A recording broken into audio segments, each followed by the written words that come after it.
দাজ্জালের নাম তো আপনারা শুনেছেন, ভয়ঙ্কর ডেঞ্জারাস একটা ক্যারেক্টার। পৃথিবীর শুরু থেকে শেষ পর্যন্ত এর চেয়ে বড় ফিতনা আসেনি, আসবেও না। দাজ্জালের ফিতনা, সে তার এক চোখ থাকবে, আরেক চোখ এরকম বন্ধ থাকবে, এখানে লেখা থাকবে কাফারা। কোনোভাবেই তাকে দমানো যাবে না, হত্যা করা যাবে না। আল্লাহ নবী ঈসা আলাইহিস সালাম তাকে হত্যা করবেন। তো যে ব্যক্তি সূরা কাহাফ তেলাওয়াত করবে, সূরা কাহাফের প্রথম 10 আয়াত বিশেষ করে মুখস্থ রাখবে, আল্লাহ তাআলা উসিমা মিন ফিতনাতিদ দাজ্জাল, দাজ্জালের ফিতনা থেকে তাকে বাঁচাবেন।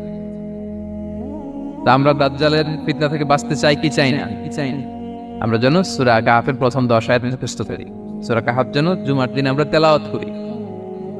So now the question arises, what is the relationship of Suratul Kahf with Dajjal? দাজ্জালের সাথে সূরা কাহাফের রিলেশনটার কারণ কি?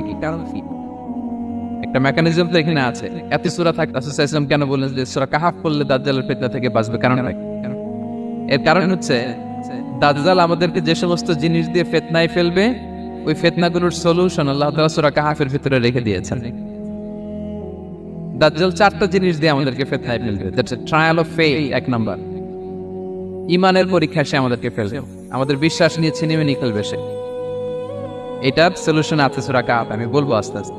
2 নম্বরে দাজ্জাল আমাদেরকে ফিতনায় ফেলবে, দ্য ট্রায়াল অফ ওয়েলথ, সম্পদ দিয়ে সে আমাদেরকে ফিতনায় ফেলবে। 3 number, the trial of knowledge, জ্ঞান দিয়ে সে আমাদেরকে ফিতনায় ফেলবে। 4 number, the trial of power, ক্ষমতা দিয়ে সে আমাদেরকে ফিতনায় ফেলবে। দাজ্জাল 4টা জিনিস দিয়ে আমাদেরকে পরীক্ষায় ফেলবে। কয়টা? 1 হচ্ছে ঈমানি পরীক্ষা, 2 হচ্ছে সম্পদ দিয়ে পরীক্ষা, 3 হচ্ছে জ্ঞান দিয়ে পরীক্ষা, 4 হচ্ছে ক্ষমতা দিয়ে পরীক্ষা। সে ঈমানের পরীক্ষায় আমাদেরকে ফেলবে। সে এসে বলবে আমি তোমার রব, এবং এটা প্রমাণ করার জন্য যা যা দরকার আল্লাহ তাআলা তাকে সব দিবেন, সে সব করতে পারবে।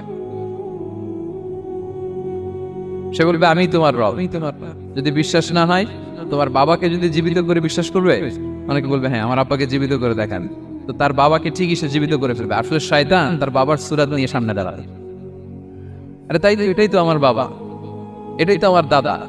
মানুষ ফিতনায় পড়ে যাবে, ঈমানের ফিতনায়। সে ভাববে আসলে এটাই বোধহয় আমার রব, এবং তাকে এত ক্ষমতা দেয়া হবে, তার ডান দিকে থাকবে জান্নাত, বাঁ দিকে জাহান্নাম, তার কাছে আল্লাহ এটা দিবে।